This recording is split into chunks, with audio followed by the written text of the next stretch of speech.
From the East and the West, you've heard others, but now you've tuned into the best. This is a Prime Wave Media production.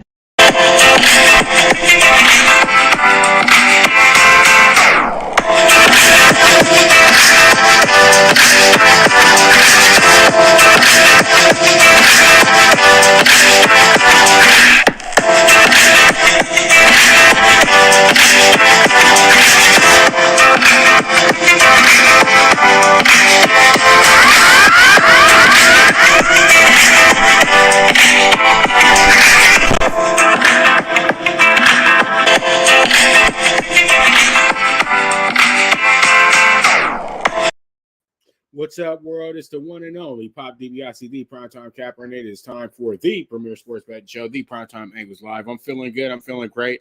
I hope you are feeling the same. And pretty much it is what it is today, and we're just going to go ahead and try to get you guys your Friday looks and everything like that. But you guys already know what time it is. Let's go ahead and get into last night. And last night we had ourselves a very, very intriguing situation. You had Tom Brady go out there and lose his third game in a row for the Bucs.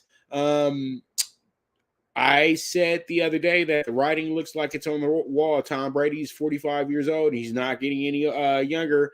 So, you know, each week I think it was a little bit better yesterday, but literally they were up 27-6 at one point. So the Ravens really kind of just let them come back at the end, but because they knew they were going to win the game.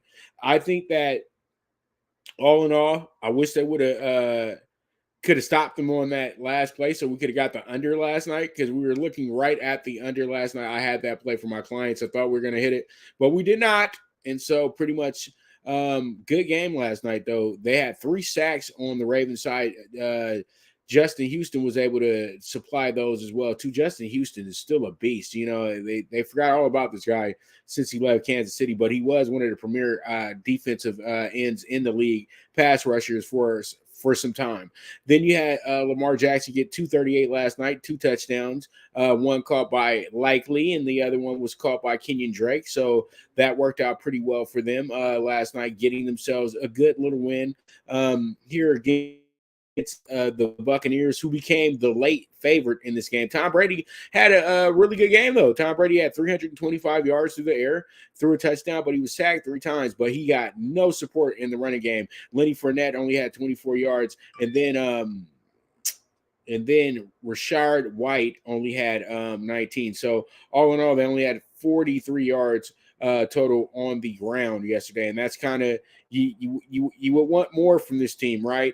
And, you know, they had in total 349 yards. They were outgained by 104 because the Ravens did have 453. They had a combined effort, 222 yards through the air once you go ahead and take away one of the plays on the sack. And then they had 231 yards on the ground yesterday. So they were able to eat up that clock, get some good scores and everything like that. They ran 74 plays to the 62 of the Buccaneers, and man, it's just 33 rushes, and they just did their thing last night. And you know what? The Buccaneers defense still had 3 sacks last night, but it just did not matter. They weren't going to be able to beat this team. Ravens beat them in the first down game as well, too, 27-20. And then also they were good on third down. They were able to get a little bit under 50% of their third downs as well, too, yesterday. So everything worked out very well for the Ravens. We had already selected the Ravens on NFL Bet Exchange. I'm not going to get too far into the Tom Brady saga that is, but I feel for that man. His whole life is being put out on the for Front Street, and you know, it's really none of our business that he's getting divorced and everything right now. Next thing we're going to know who's going to get the kids. And you know, at the end of the day, you don't want to be in a player's soap opera. So it's really hard to bet the Bucs, and I don't know why people keep doing it. So it is what it is at the end of the day, and we move forward, and let's talk about another team that is supposed to be the hype of all hypes, and it's the Los Angeles Clippers. And the Clippers lost twice to the Oklahoma City Thunder. Unbelievable. No hot girls for you. Okay, so let's make sure you got hot girls for you. Okay, guys. I'm getting that message right now. Wild stuff. But you'll never know what you get on the internet. So I'm looking at the Clippers. The Clippers started off pretty good. You know what I mean? They won their first 2 games of the season. They were able to beat the Lakers, and everybody had this idea, oh, they're one of the best teams in the league. And the Clippers, since that point, they won their first 2 games of the season, from what I'm seeing. Now they've lost their last 3 in a row. They lost by 17 against Phoenix. They lost by 14 against the Thunder, and then came back around again and lost by 8 to the Thunder.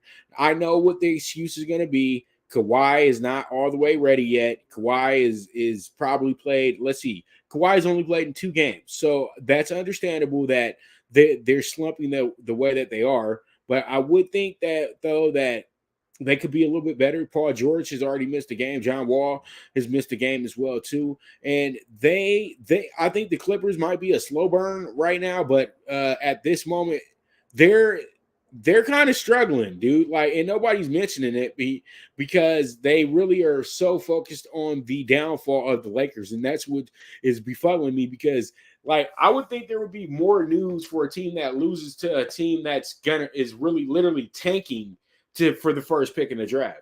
OKC, you wouldn't think they would win back-to-back games, even without the stars of the Clippers. The Clippers are supposed to be a very deep group that's really, really good, and it's not showing me anything at this point. So I think that the Clippers, like I said before, October means absolutely nothing for the regular season in the NBA, and people have to stop overselling the first 5 games of the season, in my opinion.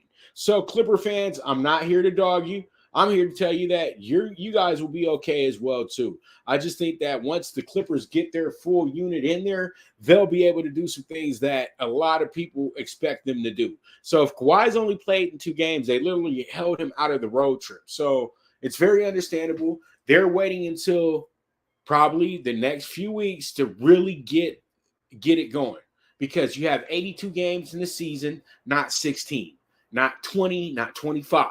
You have time.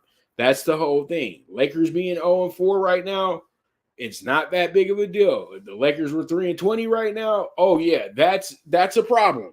0-10, that's a problem. But 0-4, there's adjustments that can be made. There can be new players added, and that's what I see in the Clippers as well too. They've lost 3 in a row.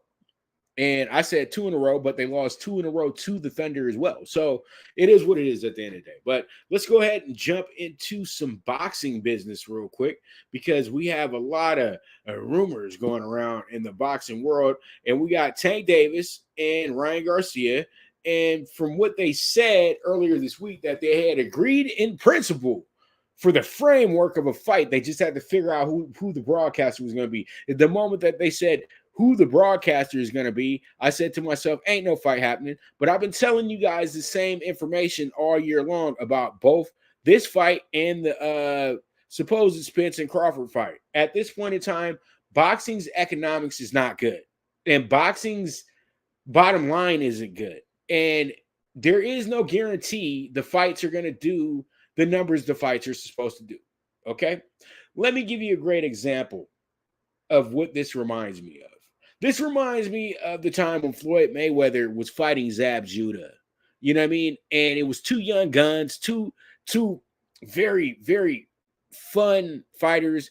And you thought it was going to be the biggest fight of all time. You thought it was going to be an Ali Frazier type situation. It was really just who's going to be the king of hip hop, boxing somewhat. You know what I mean? And Floyd won that night, because both these guys were very popular in the hip-hop world. At that point in time, the hip-hop world was a lot like social media. So this fight just appeases a lot of people that see these viral moments on social media. Is the fight ready to roll? No, it is not. This fight does need a little bit more seasoning. And there's other guys that Tank Davis should be fighting before he fights Ryan Garcia. And that's the biggest thing that people just are failing to realize. They've been throwing Ryan Garcia to Tank for the last 2-3 years. Tank is an established boxer. He's won championships. He's actually built something to where they can get pay-per-view numbers. Ryan Garcia is still getting built as we speak. And I think that he has to take advantage of the actual momentum that he has in the mainstream world. He has the Gatorade ad. Then he has other ads on major for major companies as well too. But I think though at the end of the day, they're just selling a pretty face, just like they did with Oscar De La Hoya. And Oscar De La Hoya did take on everybody. He fought everybody. But the thing is, though, Oscar was an Olympic gold medalist. Oscar was literally a phenom in his early days. And before Oscar kind of got discouraged and kind of got distracted, he was by far he was better than Canelo in his heyday. I don't care what you guys say or think. Is that pretty much Oscar De La Hoya? This was built up properly. It was built up right. By his 15th fight, he was already winning the championship. But he fought in the lighter division, and boxing was much different at that time. And boxing today, boxing is all about the money. It's always been all about the money, but it has to be. These people have to know they're going to make their money back. And at this point in time right now, these two supposed mega fights, the math ain't mathing. You guys can say whatever you want. You'll be at the fight. This will happen. That will happen. This will happen. But will you really show up? With the mass amount of pirating going on with fights, and the mass amount of people constantly saying they're not going to pay for this, and people lowballing, and people looking for free tickets, how you gonna make something? And then you can't bring, and then the thing is, corporate dollars do not want to go anywhere near boxing. I know this because I deal with that side of the business. I bring sponsors to boxers. I put patches, I get patches on people's trunks, things of that nature. And it's been a slow year because a lot of people are dealing with the economics of impending of a recession. We're already in the recession. The recession is not going to get much better once we get to the first of the year. And pretty much at this point right now, they're trying to make sure if they're going to put these fights together, that you're going to have some money for them at the end of the day. They don't want to do this for free. These people, this is prize fighting. This isn't, an amateur tournament where people show up and, think and appease you. It doesn't work like that. So this fight at this moment right now is not happening in 2022. I would assume that Ryan Garcia probably has an opponent lined up for December. Golden Boy should have somebody lined up for him.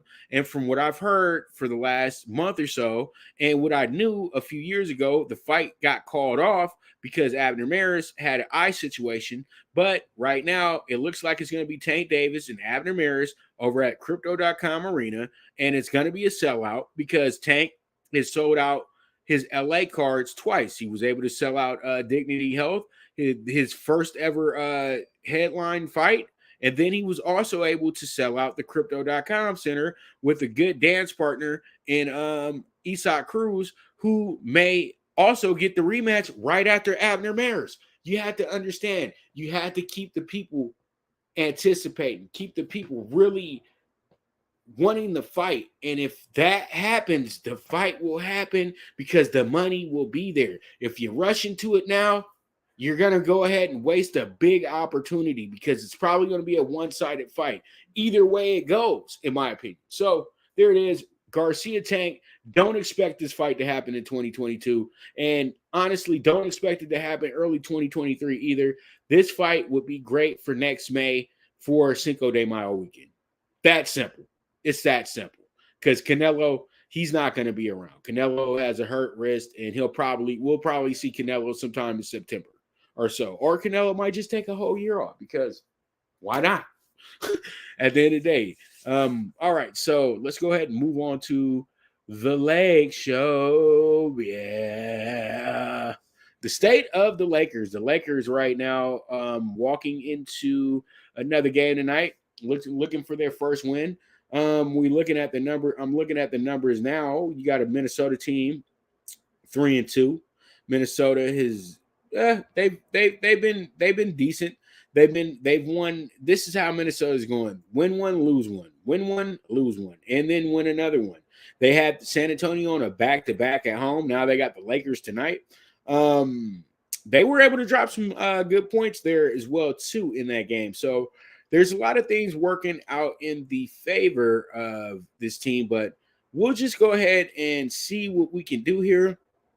But all in all, I think that the Lakers tonight, they're probably in bad shape tonight, to be honest with you. But Anthony Edwards averaging 22.8 a game. Then you got Karl Anthony Towns getting his 20.4 game as well. So, yeah, you got a good starting five here. Everybody's in double figures here. D. Russell getting his 17.2 a game. And then you got Gobert here getting 13 points, 14 rebounds, and damn near 2 blocks a game. So this is some tough sledding going against one of the teams that was one of the worst teams in the NBA for almost a decade. So, hey, it is what it is. They built up, and the Lakers are going to be the dog tonight for a reason. And I think that they'll probably go up even higher as a dog because it looks like AD's probably not going to go tonight. And LeBron is a 50-50, and also Russell Westbrook is a 50-50. If I was the coach, I would just go ahead and sit them all out. You know why? Because I want to see who wants to stay on the team, okay? Because then we'll see exactly if any of these guys can be good teammates. So I think the Lakers really do need to go ahead and tell themselves that this is what we're going to do. We're going to go ahead and we're going to take our time with this, and we're going to get ourselves a very, very good evaluation of what we have other than our big three. And I think that should be what they do tonight. And we're going to evaluate if this coach is the right fit for this team. I'm not saying they fire him right after the game, but, just start taking some proper notes so then you can go ahead and make a monster move here in the next few weeks if this thing doesn't pick up. So I don't have much more to say about the Lakers tonight. The game starts at 5 p.m. I talked about them a lot yesterday. I've talked about them a lot the other day as well, too. I think tonight, though, the Lakers, though, you have to take this game and tell yourself, I want to see what the other guys can do tonight. But if the big three does wind up playing, the Lakers do have a better opportunity to win this game, but I still think the Lakers probably will fall short here in this spot. Starting off on 5 isn't bad, but I think that the Lakers at the end of the day, they want to start getting this thing going a little bit better. And I know LeBron's getting a little frustrated and everything like that. And if I was the Lakers, start taking calls because he's going to be demanding something in a minute. And all his demands have put you guys in this position right now. You've missed the playoffs 2 times since he got here. He's been here almost 5 years now. And the Lakers been to the playoffs twice. So was it really worth getting rid of all your future to try to get one championship? You haven't even been in title contention. So the Lakers got to figure this thing out. So with that, we're going to go ahead and take us a quick break. And when we get back, we'll go ahead and we'll jump into the best 5 college football games for the top 25. So you guys stay tuned. This is the premier sports betting show, the PrimeTime Angles Live with the one and only Pop DiBiase, the PrimeTime Capper. Now you and your friends can compete in the sport of kings and win big with Stable Duel. Get the app. Pick your horses and get in on the thrill of horse racing with daily games competing against other players. Bring home the glory and the cash and move up the annual leaderboard while you leave your competition in the dust. Get in the game with Stable Duel. Play, race, win. Good News Only Racing Club, led by the legendary Doug O'Neill, the trainer of 2 Kentucky Derby winners and I'll Have Another and Nyquist. Also trained 2-time Breeders' Cup champ Golden Sense, who are just a part of a long list of thoroughbred champions trained by Doug O'Neill. The Good News Only Racing Club has a young core of horses to look out for in Dennis's Celery, Irish Heatwave, and Notre Dame, just to name a few. Win the day every day with the Good News Only Racing Club, a proud sponsor of the NFL Bet Exchange. All right, we're back with the PrimeTime Angles live with the one and only Pop DiBiase, the Primetime Capper. And let's go ahead and jump into our first game that we have here for the top 5. And it's going to be Oklahoma State and Kansas State. This one should be a very, very fun game. You have a Kansas State team coming in here fresh off of a loss. They looked like they were going to beat TCU last week, but TCU got really good there in the second half. They were able to win by 10 points, but at one point they were up 28-10. So, that's, you hate to lose those type of games, I'll be honest with you. And then the Kansas State had an opportunity to actually win the game, and they actually went ahead and they faltered there at the end. So that was just irony for people that had the spread as well, too. I think they were a 7.5-point dog in that game and wound up losing by 10. It's just, that hurts. But we get to this game. Oklahoma State had a great win over Texas last week, even though Texas played a great game, but they just fell short against a team that, kind of has their number at this point. Oklahoma State has had some good success over Texas. And I'm looking at this game, and I think that this one can be one that is going to be one of the better games here for this season. So you have Oklahoma State team. They lost to TCU as well too, but they've won every other game since that point.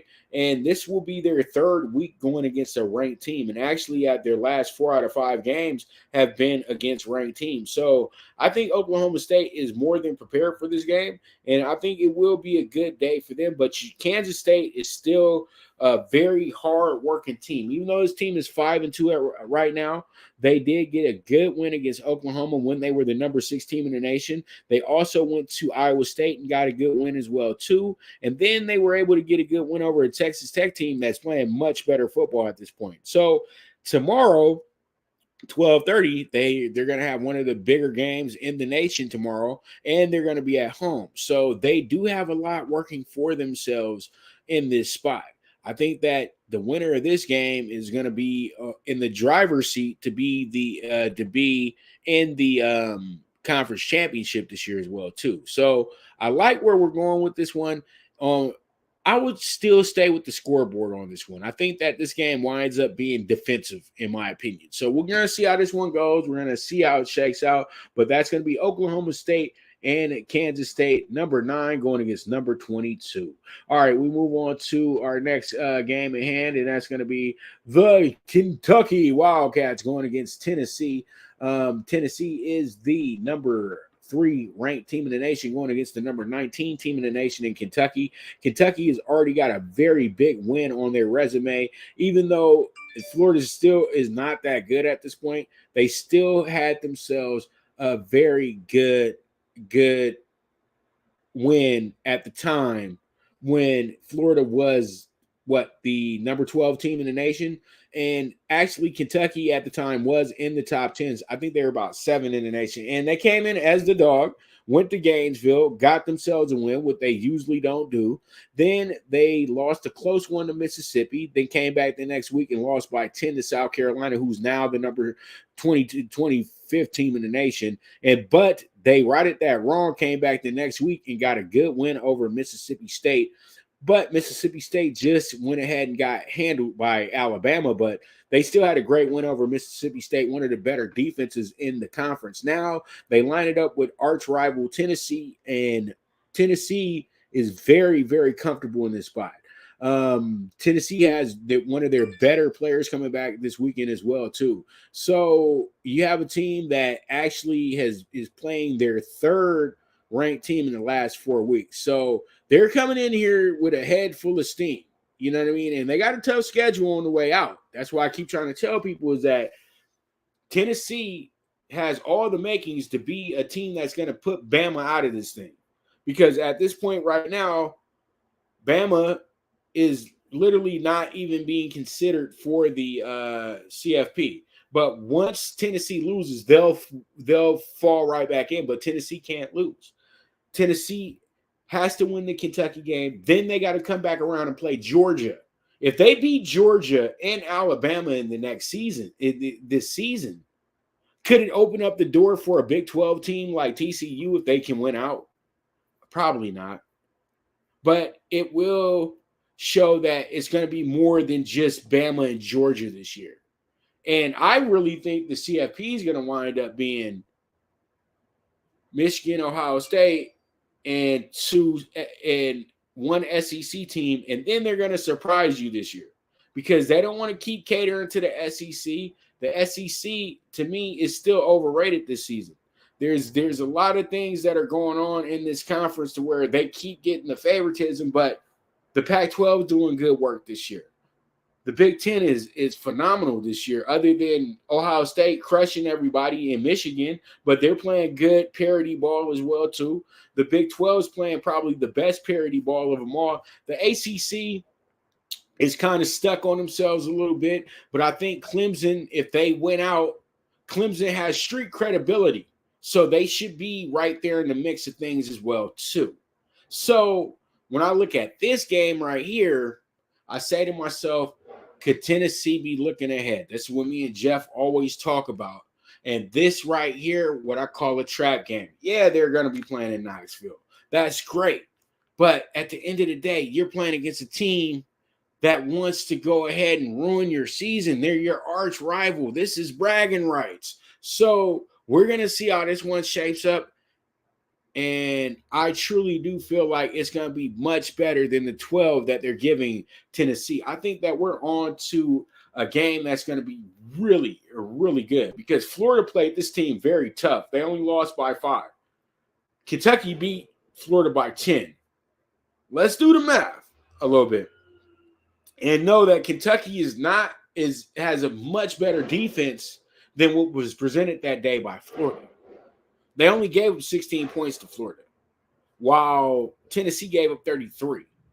So if they're able to play the type of defense they've been playing all season, Tennessee is going to have to gut this one out.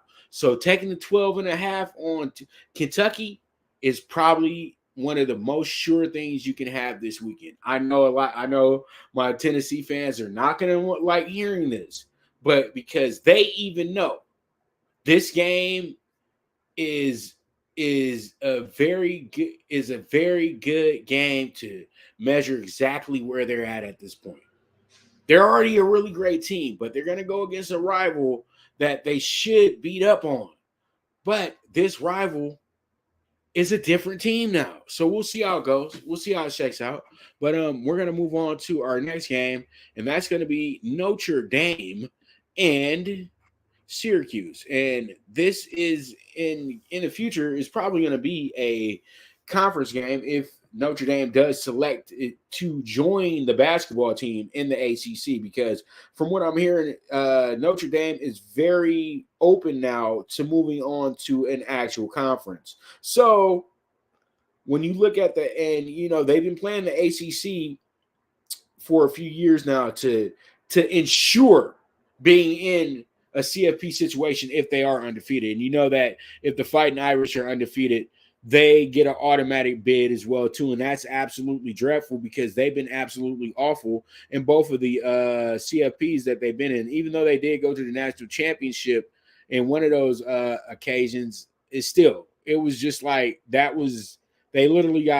just got curb stomped by Alabama in that spot.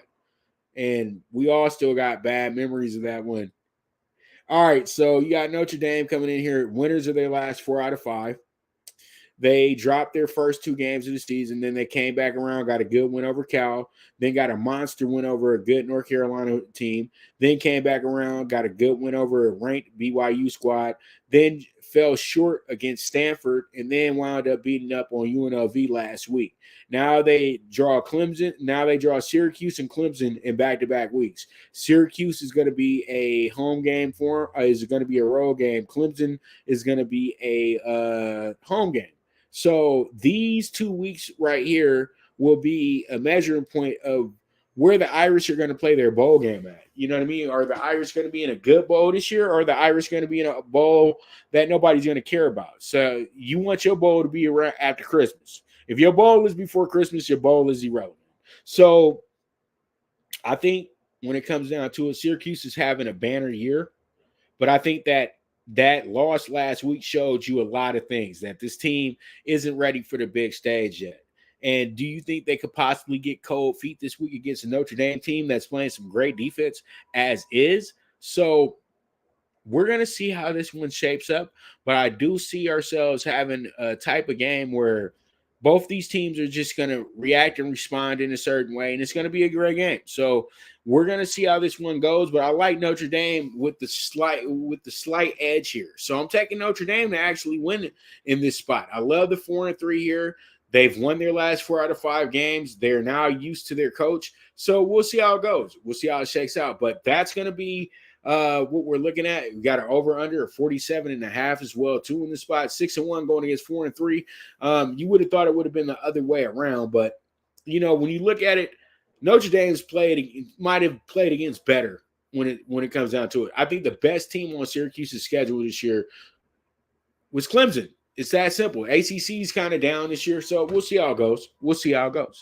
All right, so we move on to and I know this isn't Power 5, but literally the Pac-12 does not have many good matchups this week when it comes to – they're kind of mismatches in a sense. So let's go ahead and jump into UCF and Cincy. And actually, Cincy is the road team here. They're 6-1 coming into this game, and you got a UCF team coming in here 5-2. So UCF is a team that just lost a game that they were supposed to win.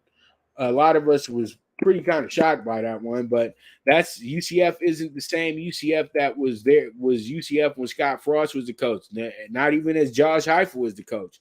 Things have changed a little bit. So pretty much when we look at the way that this one's shaping up, you have yourself a UCF team that's looking to go ahead and knock off the Cincinnati squad that's been just rough-shedding this conference for the last few years. I think that they're on like a 25, 26, 27, 8-game winning streak in the conference play. Does it end tomorrow, though? That's the question.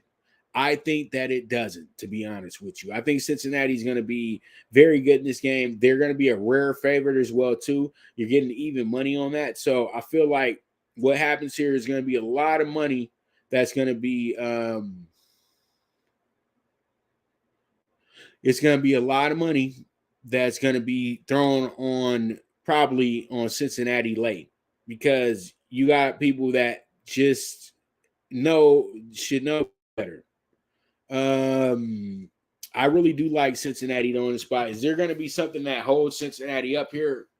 Probably not, but that's why we play the game. So I think that we can go ahead and see this one as a game that will have a lot of good theater to it. So I like Cincinnati to win this one and actually win this one going away as well, too. So let's move on to our final spot, and that's going to be number 2, Ohio State going against Penn State. Ohio State comes in as a 15.5-point road favorite, and then it's an over-under of 61. Ohio State has absolutely crushed everybody in front of them this year. Their lowest amount of points this season was 21 in the opener against Notre Dame, and that's because they got out to a slow start in that game. In this game right here, I don't see any of that happening. I think that Penn State, after what you saw against Michigan, Penn State is not top tier this year, okay? I think that Penn State will have moments in this game, but it's not going to be enough to keep up with Ohio State. C.J. Stroud's playing on a different level right now. He has the best trio of receivers that you can offer here.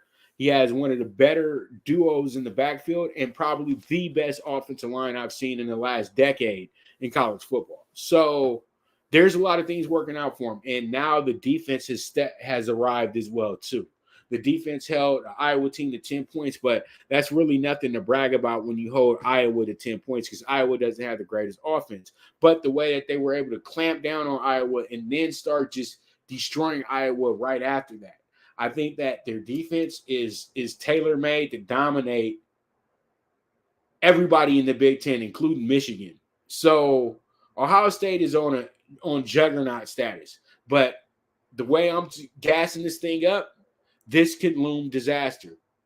There's been times where they went to Happy Valley, same situation, and they got upended. I don't think that happens, but these games do get serious here in Happy Valley. But once I saw that the game wasn't going to be at 7 o'clock at night or later, we usually are 8 o'clock at night, like they usually do. It's a whiteout game, all that stuff.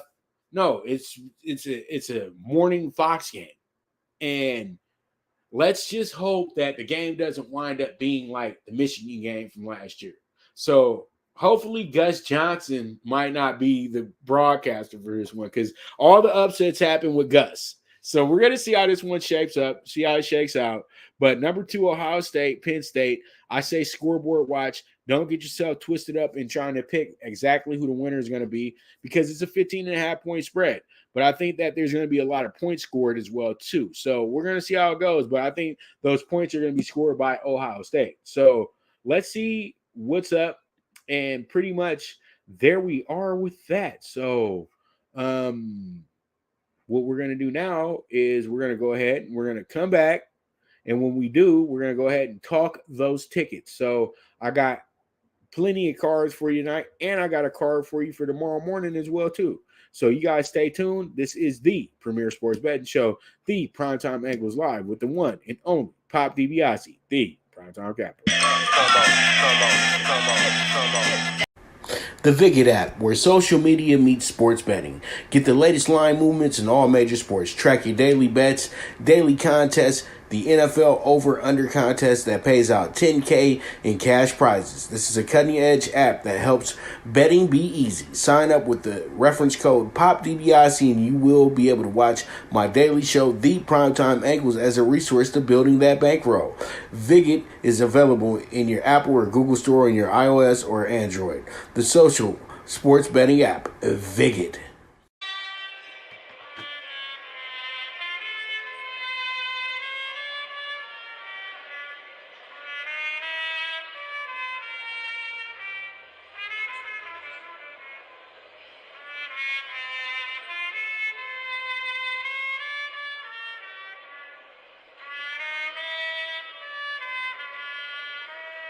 From the East and the West, you've heard others, but now you've tuned into the best.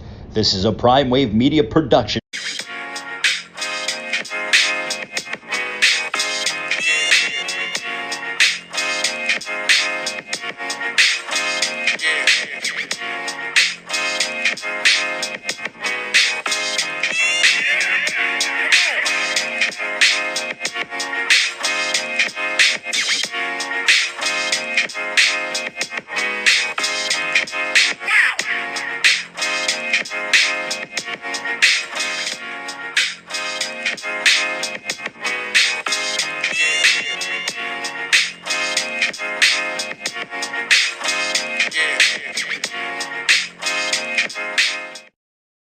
All right, we are back with Talkin Tickets. So pretty much this is time for the talk. So let's go ahead and get into it. Let's first talk about college football tonight. We got 2 games in the FBS. So those 2 games are going to be this. It's going to be the ECU at BYU. I like the 3.5 on BYU tonight. I like the under 31.5 with the first half as well too, and I like BYU with the minus 130 in the first quarter. And then we also have ECU under 28.5 with for the total team for the team total play as well. Then we're going to go ahead and we have ourselves, let me go ahead and move the Talkin Tickets for a second.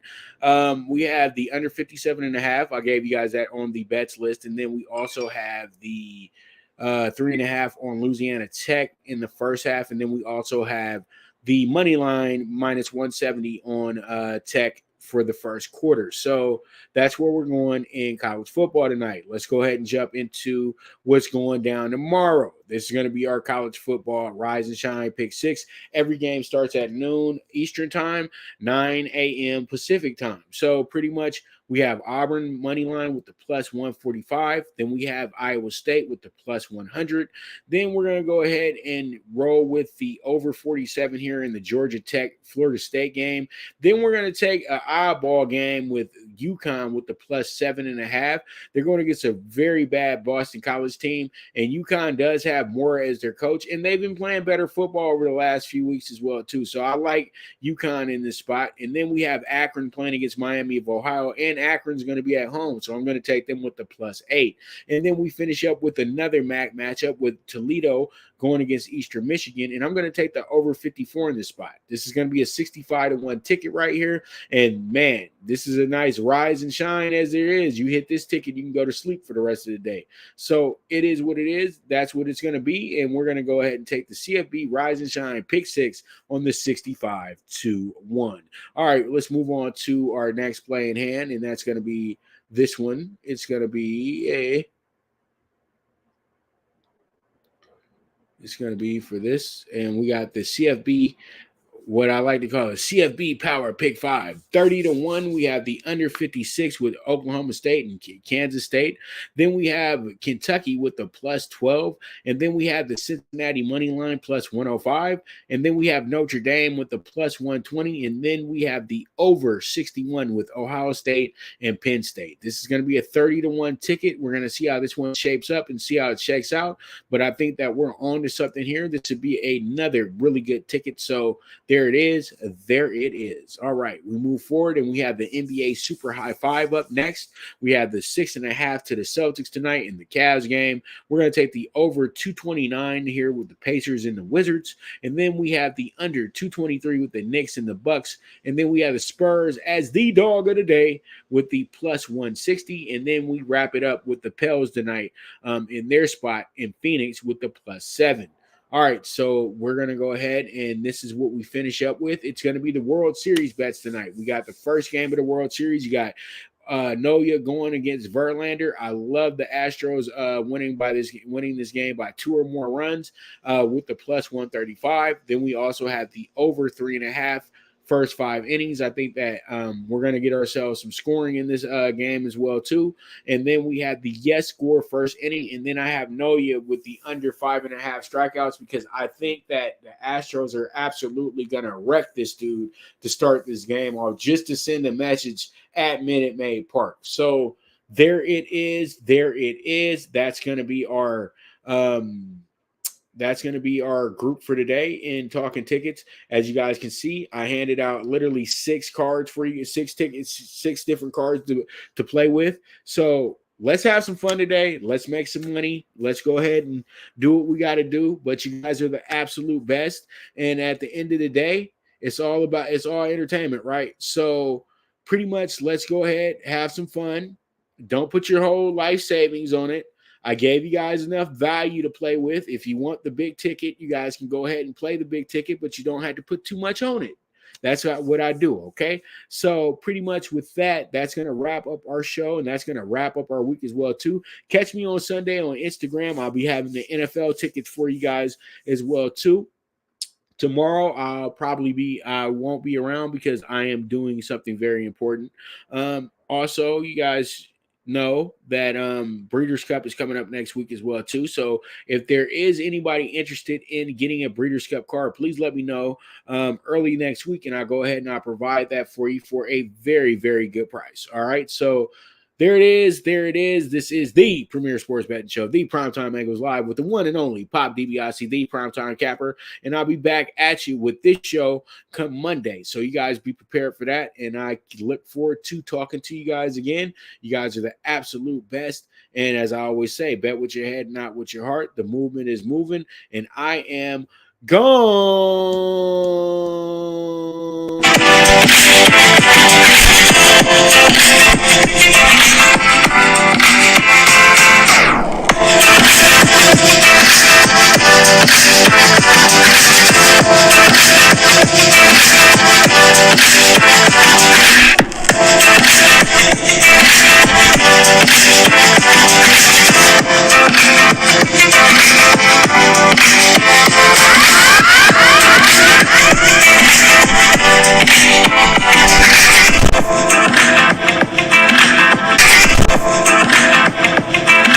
From the East and the West, you've heard others, but now you've tuned into the best. This is a Prime Wave Media production.